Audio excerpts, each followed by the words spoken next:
The annual Purge has been extended. Rule number 1 of the Forever Purge survival guide is the Forever Purge. Do not pet the bunnies. Oh, the purge is over, real, baby. The Forever Purge. The first real purge. Freaking Come on, yo. stuff. Come on, yo. Slant. Yeah, but isn't this the unplugged version? I don't know. I think it's the unplugged version. All right, Paulie, let's go.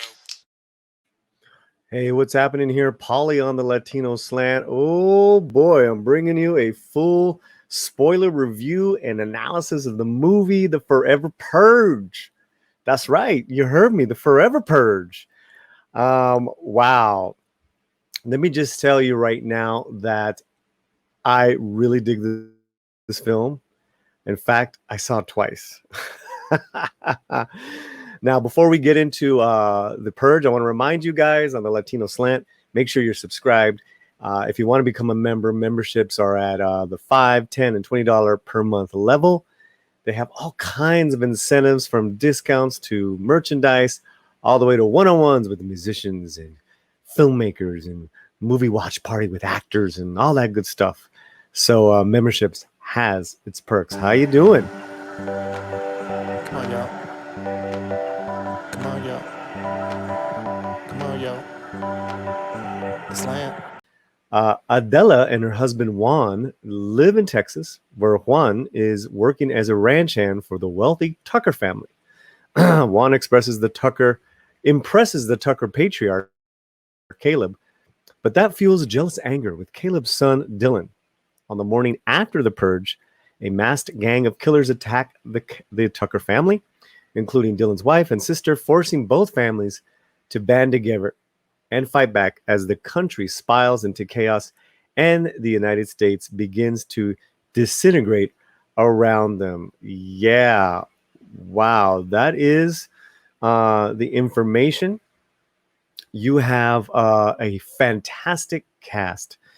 Let me go down this cast. Ana de la Reguera as Adela, TENOCH HUERTA as her husband Juan, Josh Lucas as Dylan, Cassidy Freeman as his wife Emma Tate Tucker, the sister Levin Rambin as Harper Tucker, and Alejandro Ida as Titi, Will Patton as Caleb the dad, and there's quite a few other characters, very small and supporting characters that are memorable as well. The director is from Mexico.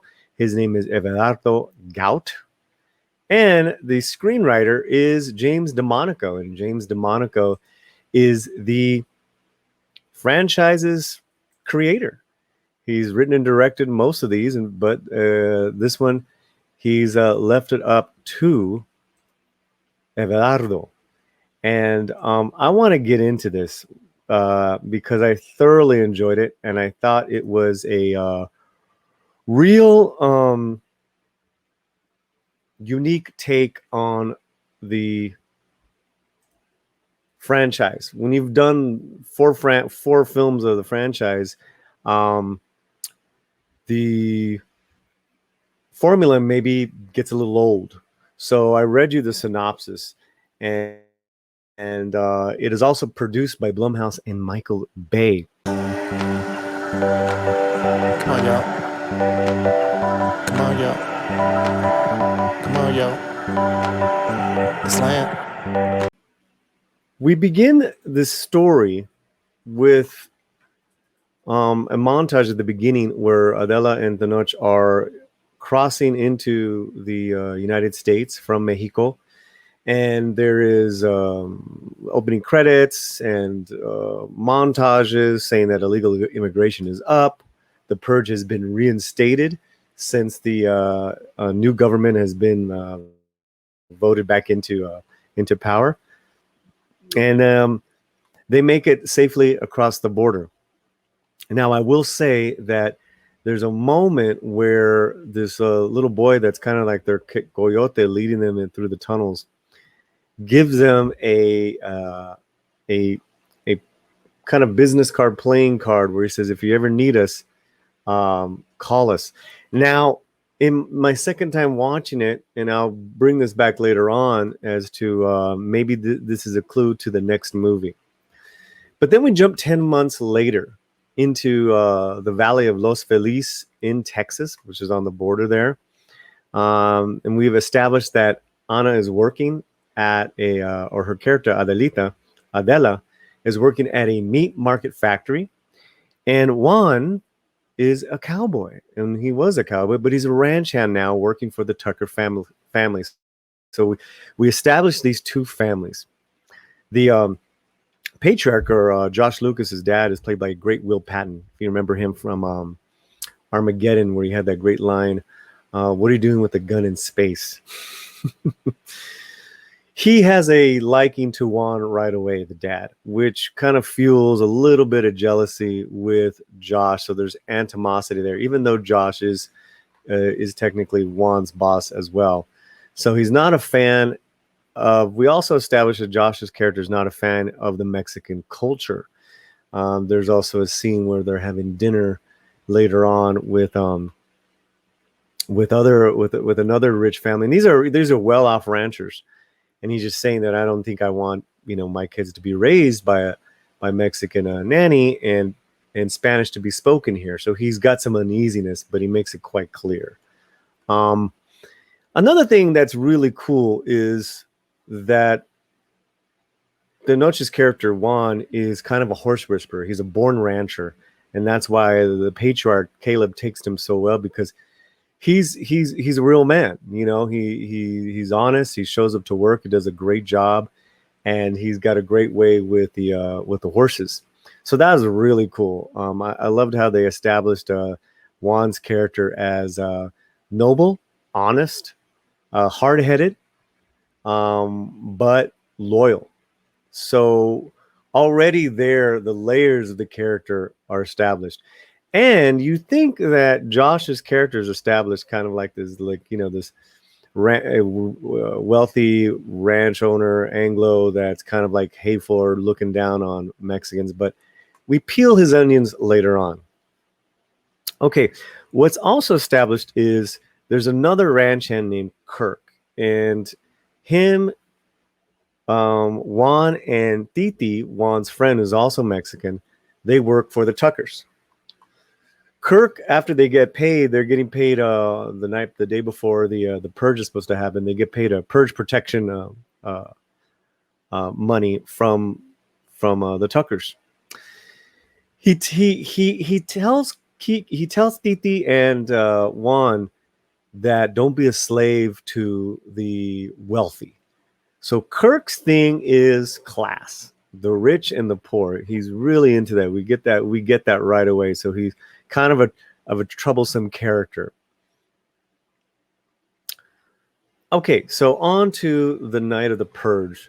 Ana is done with her job, and Adela and Juan wait for Titi to get picked up. They're going to go to a compound that they paid for, and a lot of people paid for, that is protected by a private kind of army. Now, they make it there. And at the Kirk ranch, at the Tyler ranch, the family bunkers down, and the ranch, Josh Lucas controls off his phone. Everything's computerized, so he works it off an app. He's kind of like a techie there with his ranch, but everything shuts down. Everything's protected, horses, cattle, all that stuff, and they hunker down for the night.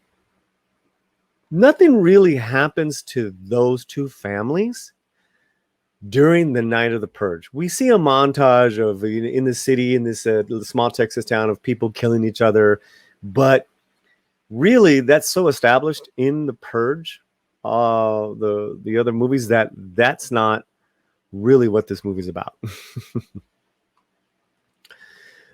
Now, I will say that during the night there, at the compound, there's a watch going on of the paid army, looking out over on top of the rooftops, and they have great horizons, and they could see who's coming, who's going. these purification trucks called Purge purification trucks roll by, and the bullhorns are saying, you know, we're gonna kill any non-Anglos, so to speak, purify this great country of ours. So you're already getting that there is a section, a group of people that are taking this purge to the next level, and establishing that they're out to kill, and they're out to kill a certain type of people. So Adela's character can't sleep. She's up on the rooftop with one of the armed men, and she sees the truck, and she gets kind of spooked, and she grabs a nearby rifle, and you can see she can handle herself. She looks through the scope, and she sees through one of the windows of the truck that they're torturing people, and she's about to shoot, and the guy says, "Don't. If you do, they will come to this compound and they will kill people that you love. It is best that we just let them be." So what happens is the trucks come and go. But then he asks her, "How did you learn how to handle that rifle like you did?" Because she handled it pretty deftly. She just looks at him and walks away. So we established she has some training there. I want to say also too, there's a wonderful scene during the night of the purge with the couple, with Juan and Adela, where they're praying, and there's a makeshift altar in the compound, and they're praying, and there's a nice conversation where Juan talks about home and that this isn't our home, and he misses home, and Adela says, "You have to embrace it. This is our home. This is America." And he's like, "You don't really believe that." He's like, she's like, "I choose to believe it. America is everything we want it to be. It's Mexico, it's African Americans, it's, you know, so it's all the diversity and colors of the rainbow for Adela." So she's got just a very nice unified vision, and she's she's the hopeful one. And again, not that Juan is not, he's just stubborn. And he has already seen and felt kind of the discrimination that comes with being, you know, Mexican and illegal in the country. It's a beautiful, quiet scene, and there's many of these moments where you see the love that they have for each other. Their chemistry of the two actors, TENOCH and Ana, is undeniable. They are fantastic, and in honesty, they're the two leads. They're the two leads of this film. So that was a great scene. Now, the next day, the country is cleaning up, and people are going back to work, but everyone's not going back to work. Everyone's not at work. Then there's reports of ongoing violence. Then there's so Anna's at work, but maybe 25% of these people are back to work. And that really confuses Anna. And so she's there working. Cut to Juan and Titi going back to the ranch, and they notice the neighborhood is different. Now, when the Tyler family wakes up, they are taken hostage by Kirk and his band of marauders. Now, they are all about getting revenge and continuing the purge. In fact, Kirk is the one who says this is a forever purge, glorious purge, and he's out to get revenge on this family. So he has them all lined up on their knees outside, and they're all bound and gagged. Now, Juan and Titi see this. They grab some guns, and they come up with the plan as far as how to attack. The father, Caleb, sees them out of the corner of his eye. He creates a diversion by going after Kirk verbally, putting him down, punishing him. And there's a little bit of the political, social commentary there, as far as, you're serving the system that you hate, so you're a hypocrite. He basically calls him out in front of his henchmen. Kirk calls Kirk out. Kirk shoots him straight between the eyes and kills instantly Caleb, the dad. This helps to Juan and Titi basically take that gang out and save the rest of the family, the pregnant wife, the sister, and Josh Lucas's character. There is a moment where the Marauders do get to call up for backup. So you see backup coming in trucks with their waving their Forever Purge flags, and the family they're able to get into one of Josh Lucas's big rigger trucks and is able to escape off the ranch. So there you have it. The trapped get saved by the employer, and there is a thank you and a glimmer of respect from Josh Lucas to Juan's character. Okay. Adela at the same time is at her work and was wondering what is going on. She steps out to make a call and sees that there's these trapped bunnies. She tries to get them out of this trap. She becomes trapped in this crazy do not pet the bunnies. And that's where she gets trapped. And then these guys come out of the alleyways, and they're about to kill her, but she's saved by her employer. And then it shows that she also can fight as well. So she's a trained fighter, and it's a pretty cool scene where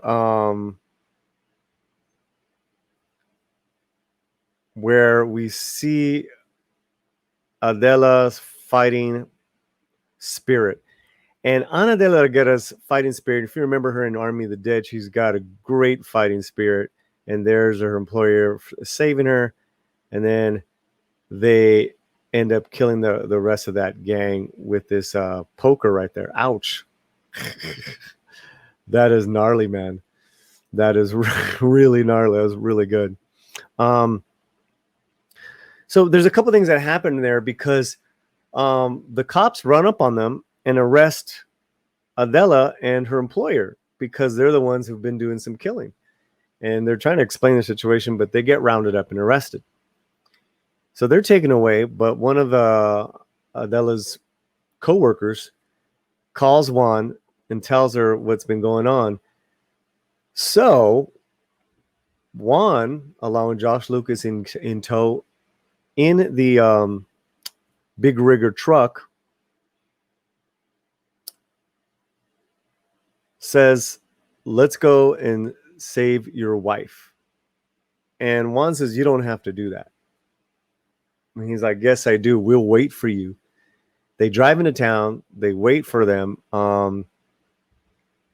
Which again, it's you're seeing the character building and the peeling of the onion that Josh is slowly coming to terms that this guy's all right, and they have a mutual purpose, which is to survive and have their families survive. So there is definitely some good moment of bonding and clarity there. They find Anna and get them, free them out of the police's truck.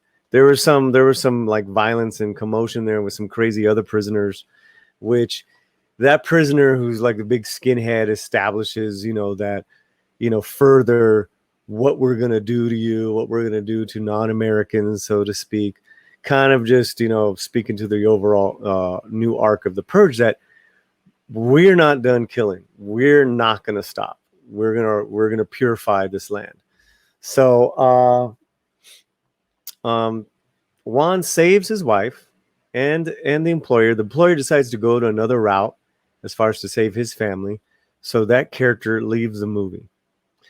Now, as Josh is waiting, there's a moment where Josh has to take out somebody. And I think that moment was established because he's realizing he's got to step up as the man of his family and protect his pregnant wife. This is the first step where he's becoming the patriarch of the family because his father loomed so large and was such a respected and honest man. And it's almost another onion is peeled because you're seeing Josh's character come into his own. Come on, y'all. Come on, y'all. Come on, y'all. Slant. Slant. All right, Paulie, let's go.